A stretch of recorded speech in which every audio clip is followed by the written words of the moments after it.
I'm Dan, and this is 10,000 Hours of Indie, a podcast exploring new music and delving deeper into what goes on in the background of the independent music industry. I'm a musician and passionate music lover, and I wanted to delve deeper into new music in the independent scene around the world. I also saw this as a chance to help artists connect and share their stories, so if there's someone you hear and you want to find out more about, every podcast has links in the show description. Get involved, help this community grow, follow on the 10,000 Hours of Indie socials, you can find all the links in the show description. And also feel free to email me about anything music related, 10,000indie@gmail.com.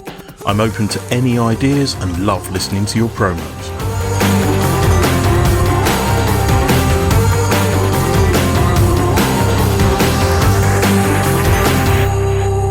Kaleidobolt are a Finnish power trio who blend proto-metal, psychedelic rock and progressive rock, consisting of Sampo Kääriäinen on guitar and vocals, Menestrina, bass vocals and keys, and Mårten Gustafsson on drums. The band formed in 2014 and are just about to release their fifth studio album, Karakuchi. Marco, welcome to the podcast. Hey, thanks for having me.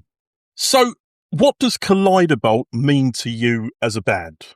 There's a few levels. It's a bit more than a hobby and a bit less than a life mission, but it's a project that I put most of my free time and most of my energy and heart into. On most occasions, it returns the same emotions that I put into.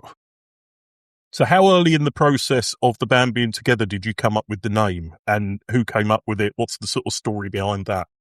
Pretty early on, because it took a while for the band to come together. At first, it was just the drummer and me, but I think the name came together when all three of us were already joined up, because we wanted the music to be part, like, really energetic and rocking, and on the other hand, still have some psychedelic elements. So we were looking for a word or a made-up word or a combination of words that would incorporate both of those aspects. And we toyed around with a couple of different options, and then Kaleidobolt is the one that stuck. Has there ever been a time you've gone, I've just come up with a better name? Well, so many times. Every day there's some kind of a pun or something that makes me think, oh man, that would be a great band name. But I don't know, maybe not for this band. For this band, I think that Kaleidobolt fits pretty well. Yeah.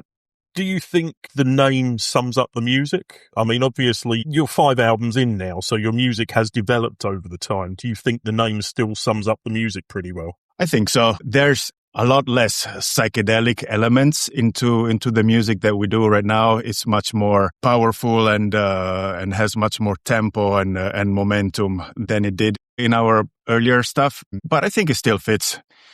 It's kind of convoluted in itself, but it still rolls off the tongue with certain ease. So I guess that can be backward engineered to be applied to the music also. So who are the biggest influences on the band's music? All three of us listen to pretty different kinds of music. We disagree on a lot of music influences and what's good and what isn't. But the one thing that we can all agree, the album Red by King Crimson is probably the best rock album that has ever been made. So I think that's the big one in there, but then they come from all over the place. But maybe it's easier if I just focus it with myself, with my influences. Of course, I like 70s rock bands like King Crimson, obviously, but also like Third Lord Baltimore and Dust and the usual suspects like Mountain and Sabbath and whatnot. But then I, especially recently, I've been listening to a bit noisier kind of music, like really been digging this kind of Scratch Acid, Shellac, Mission of Burma, No Means No, Jesus Lizard, more angular kind of post-hardcore, if you want to call it that. But that kind of music, and Gang of Four also, like this kind of music. And I have a perennial soft spot for power trios in general when it comes to rock music. It's always hard when a band changes a member, and a few years back you replaced your drummer. As a bass player, what did you have to change to make the transition work? That's a really good question. Yeah, because Valtteri, our previous drummer, and Mårten, they're quite different in their style, but also they have some similarity, both excellent drummers. We found ourselves pretty quickly with Mårten when we started playing together. And the way that we went about it when Mårten came on board was that we didn't want him to learn any of our back catalog to begin with. We went straight into, having a couple of looser jam sessions, but immediately started writing new material so that it was unfamiliar territory for everyone. It didn't feel like he had to catch up on anything, and we didn't feel like we needed really to get tuned to each other. It felt pretty much like the beginning of a new band, to be honest. So it was very exciting. It never felt like a chore, like that we needed to rebuild something. In a way, yes, we needed to rebuild something, but it felt really exciting. It like there was no pressure and no expectations. That's what I was trying to say.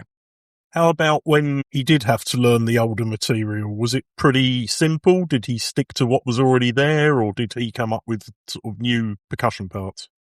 It was ridiculous. Like, he has, like, on top of being, the best drummer I know, and one of the best drummers in Finland and I think in the world, he also has like this musical photographic memory that he can listen to a song once and remember it like immediately. So it was super easy. Although the songs are not maybe the most straightforward, or at least some of them, some more intricate, complex parts, but it was so easy. Like, both Sampo and myself were prepared with it being a bit of a process, but he could just like listen to a song once or twice and then have the main spirit of it, like the main beats. And then, of course, we encouraged him to make them his own. Not quite a blank paper to like completely transform what the feeling of the song, but when it comes to feels and details, he could do what we encouraged him to put as much of himself as he wanted into it. Yeah. So on the new album, in fact the last single, you have a song with a Japanese name, Ochino Mizu, which translates as tea water, apparently. So what's the background behind that? Are you familiar with the Astro Boy manga? No, I'm not actually. So, okay, so it's all about a manga thing, is it? Yeah, it's part of that universe. It's a character because there's the song that is called Astro Boy, and the song has a pretty long outro, and we were considering whether that could be considered a song on its own, although it's the same chord progression as it appears in the song Astro Boy. So at the end we decided, okay, it's going to be part of Astro Boy, but it should have its own name. So we called it Ochanomizu, which is a character in the Astro Boy saga. Right. Okay. Karakuchi is due for release in a couple of weeks from now. And so far you've released 3 songs, the latest of which is the Astro Boy. And it's also the longest track on the album, and probably includes everything you do in a single song, I would say. Tell me some of the themes of the album. What are people going to get from this album? Well, it definitely has those classic Kaleidobolt elements, but I think they are condensed and stripped down to their best. I'm really excited about this album because it's really different from anything that we've done up to this point. It's very stripped back, like we decided to cut off any musical fat that there was in the songs, like not so much noodling and the repetitions of the sections, like keeping it to a minimum and keeping it as focused and as punchy as we could. And even production wise, it's very stripped back. Well, the fact that we are a power trio really comes through from the production. I think that especially the past two records we made, this one, Simple Trick and Bitter, they featured a lot of overdubs and different layers of sonic add-ons. This one is bare bone, like there's very little post-production work. You can really feel the band playing right there in the room and the sweat dripping and all that. I think the well, you mentioned Astro Boy being the longest song of the album. I think it's about 6 minutes or something. And that's because it has that Ochanomizu outro, which is 2.5 minutes or something on its own. But in the other albums, we had several songs that were in the 7, 8, or even 10-minute length. And this time instead, they're like tighter little packages of rock. Did you find that made it an easier album to write once you've made that decision to keep everything more sort of concise? I think that what made it easier to write was that we had direction. And that could have been, well, any direction, but we made that stylistic decision early on and we sort of committed to that. So in that way, the framework to make music was a little narrower. And I think that made it, well, easier and also more pleasant to write the songs. But I don't think that the style itself that made it any different. I think it was more, the idea of having, this kind of purpose rather than anything goes. Yeah. So how has your writing process as a band changed from, 12 years ago when you started out and you were working on the first album to now? It changed massively. The first album is very much like I look back at it pretty much as a demo. I think I wrote most of the songs, including lyrics and everything, and that was my first experience doing that. And I had most of the demos ready before the band was even in place. And now the meat and potatoes of the songwriting is pretty much evenly split between Sampo and myself. But then, even though Mårten doesn't do any or hasn't done so far any like active songwriting at this point, still like the way that he contributes to the arrangement of the songs when we bring these ideas to the rehearsal rooms is as important as the songwriting itself, because he just adds so much life and vibe to the songs, to the ideas that Sampo and me might have. So the moment that we bring something to the rehearsal room and we play them together as a band, they become something completely different from what we had composed in our bedrooms, Yeah. Did you only have 10 songs, or did you have more songs and there's a bunch of them that you went, that's not going to work for this? There's a couple that we've played live also, but didn't really fit the bill for this album. But generally, when we start working on something and it feels like it doesn't work, it gets abandoned pretty early on in the process. So it happens it only has happened a couple of times that we take the time to finish a song that we all three believe in, and then it doesn't make the cut. Do they get discarded forever, or do you come back and work on them later? Well, never say never, but at the moment they just exist in the live world. Right. So we played them live a few times, and I guess we'll continue to do so. And who knows, maybe one day we'll rearrange them or release them, or maybe not. I can hardly decide what to cook for dinner tonight. Then making these long-term plans, it's impossible. No, that's fair enough. Well, I guess when you started the band 12 years ago, you didn't imagine yourself sitting here 12 years later talking about album 5, so...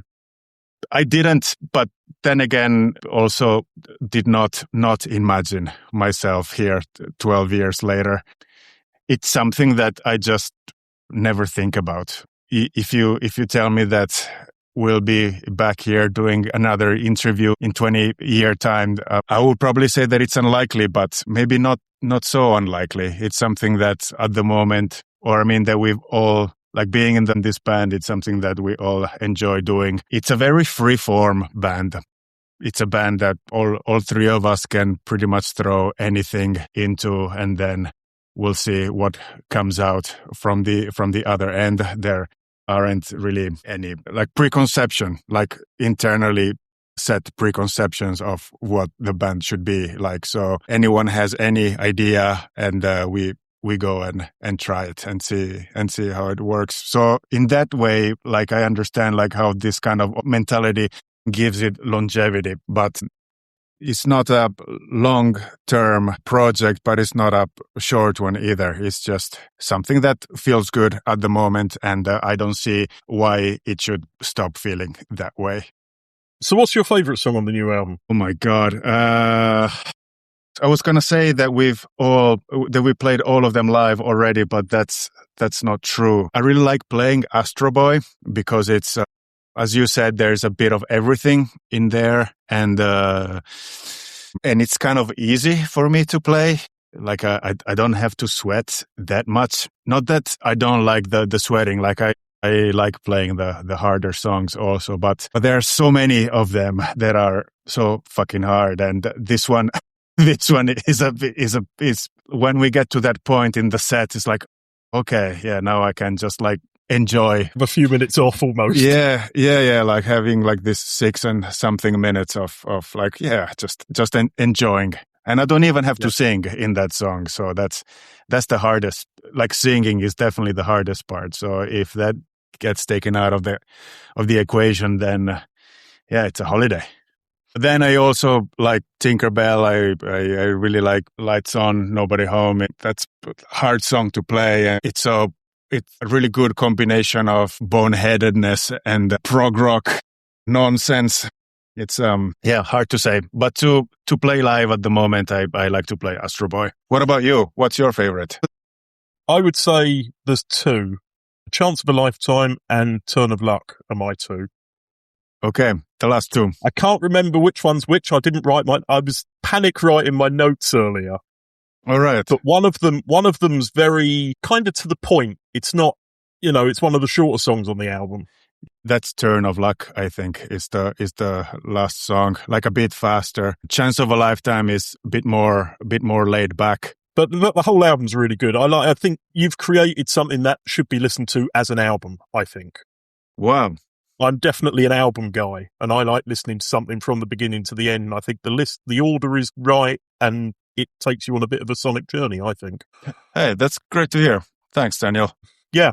The album cover has a sort of nostalgic 80s metal vibe going on, I think. Where did the idea for that come from? Because one thing about your band, unlike most bands, you've very much gone with the vibe of the album for the cover. You've not sort of had this, well, that album cover looked like that, so the next one should look a little bit like that. Your covers are all completely different, I think. Yeah. Even the previous two covers, although they were done by the same artist for Bitter and this one Simple Trick. The first one, I think that he had completely blank paper of just whatever he would come up with. And the second one, we asked him to do something completely different. Like the first one had some monsters and on the cover, and it was kind of a dramatic high contrast. And for this one, Simple Trick, we asked him to do something extremely soft and almost impressionistic kind of aesthetic, really reassuring and dreamy vibe.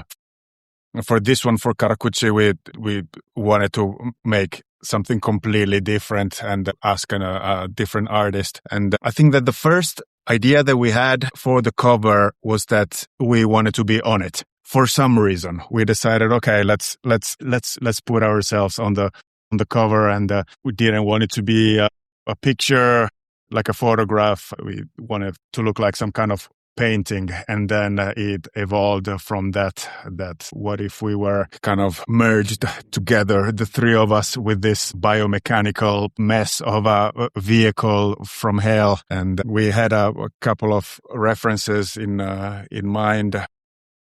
I think that the main reference, like visual reference, was a Junkyard by The Birthday Party, like that cover, and something also with Orgasmatron by Motorhead. And we approached this artist. I think that he wants to go by his artist name of Fat Gomez. On Instagram, at least, he's Fat Gomez, spelled Fatgomez, and he makes like this like incredible, really vibrant looking pieces that, at least to me, they really reminded me of these 80s horror movie posters and like Super Nintendo artwork, like the packages. And we asked him if he would be interested in making an album cover for us, and he was interested, but our schedules didn't match up. He had no time when I had asked him. And then it just so happened that the release date for Karakuchi got pushed back a few months. So I contacted him again and asked him if he would now have time to do it. And he completely blew us away.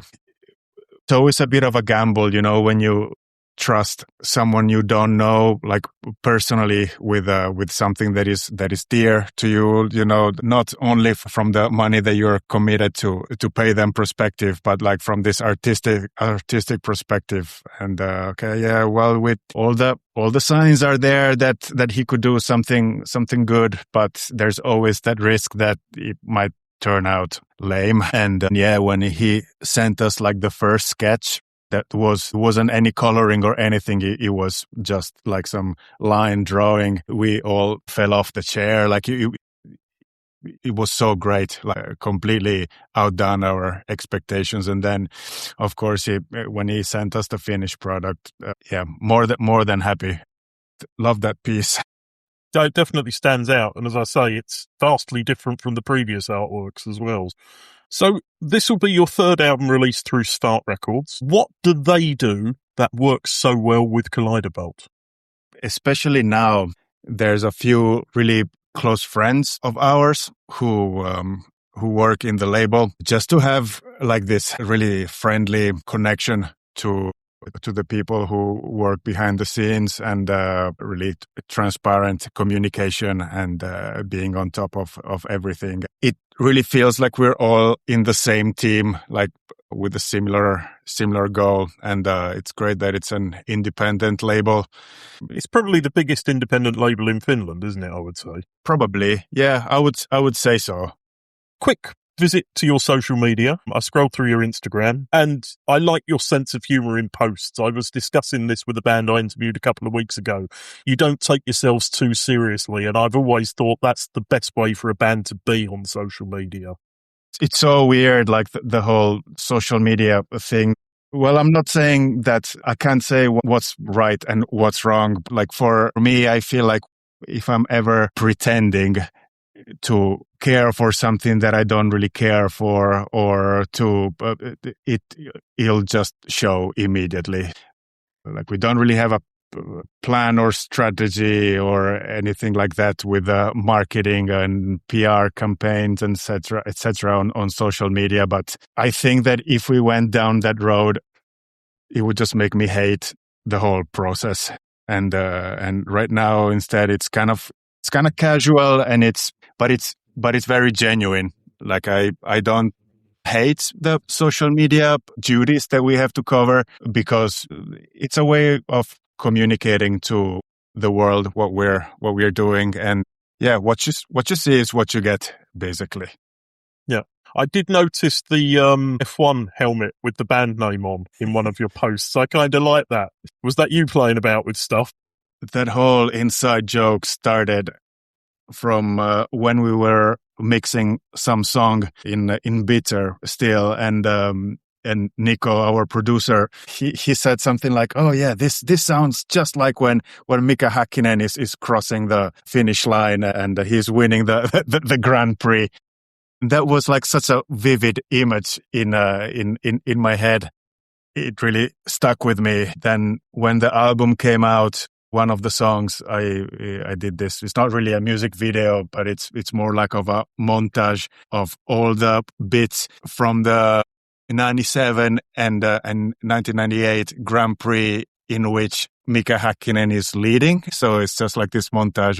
And then we made a music video for I should be running in the following album, in which we come face to face with this monster of Mika Häkkinen who is out to kill us, basically. So that's I think that's where the helmet is from. I still have it here somewhere. I had to do a really crude paint job myself on it. It was quite an operation, but the video was fun to make, and I think it turned out all right. The video for Tinkerbell, the first single from this album, really hurt my head. You directed that. For anyone listening who hasn't seen it, it's set in an indoor skate park. I believe it's Muovitehdasta, yeah. And features many, many of you being... I think there's 4 or 5, and the camera sort of pans round in this skate park, and you're all playing. There's 12. 12, is there? Right. That was the most pain in the ass music video I've ever shot. That's what I do for a living. I work in video. I assumed it probably was based on the complexity of the video. Yeah. And the video was done so that we had a camera mounted on a motion control tripod so that it would repeat the same motion over and over again consistently throughout the different takes. And it was a matter of setting up the drum kit and building a green screen behind it, hit play on the camera and play on the motion control tripod and play the whole song like that, stop the recording, take the whole drum kit, move it somewhere else, move the green screen and do the whole thing over and over again, and then repeat the same thing with the bass stuff, and then repeat the whole thing with the guitar stuff. Like, thank God that we are a power trio.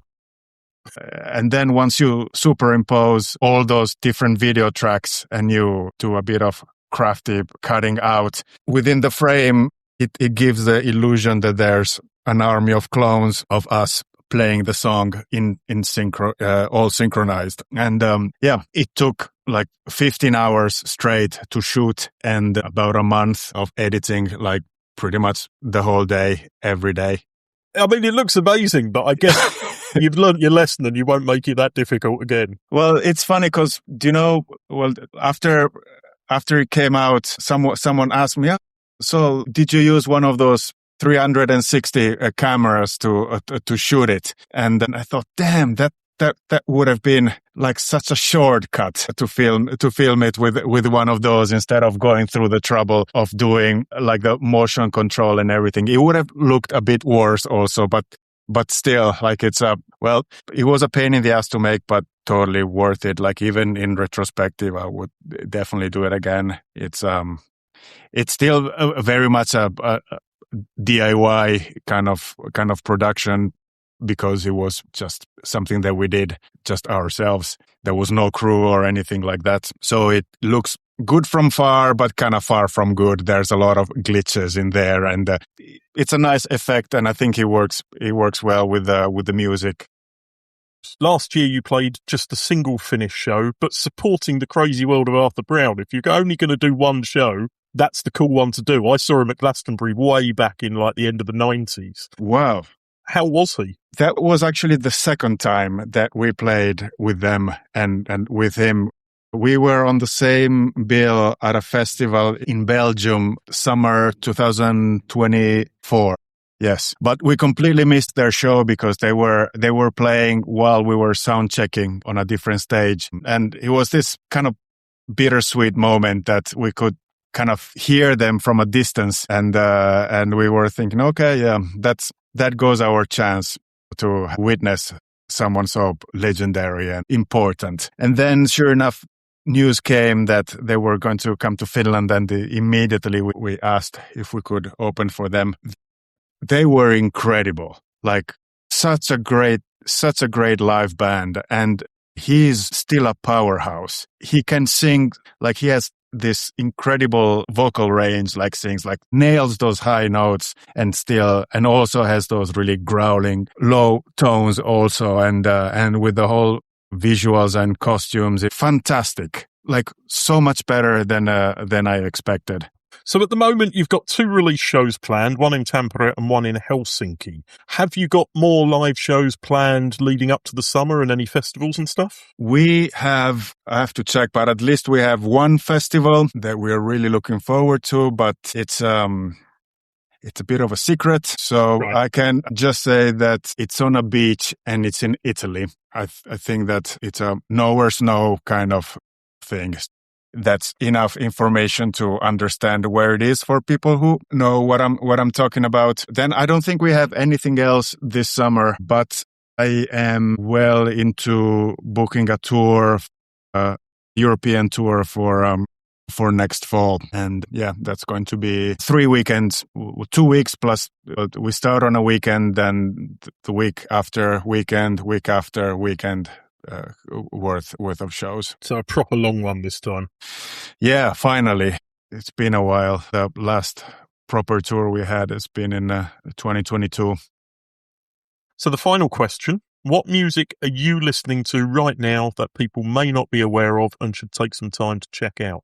Okay, are you familiar with the Canadian punk band No Means No? Yes. Yes. So they've had some issues with the rights of their discography, and very little of it has been available on physical media for sure, but even on streaming platforms. And just recently, Alternative Tentacles, the Jello Biafra label, re-licensed all their records, and now they're available. Their whole discography is available on most streaming platforms. So I've been listening to a lot of that. That makes sense.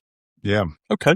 So for anyone wishing to find out more about Kaleidobolt, you're on Instagram, Facebook, Bandcamp, and you have a YouTube channel. Is there anything I'm missing? I think that's it. Karakuchi by Kaleidobolt is due for release on the 6th of March via Svart Records, both physically and on all streaming platforms. Marco, thank you. It's been a pleasure. Hey, thanks for having me, man. Nice talking to you.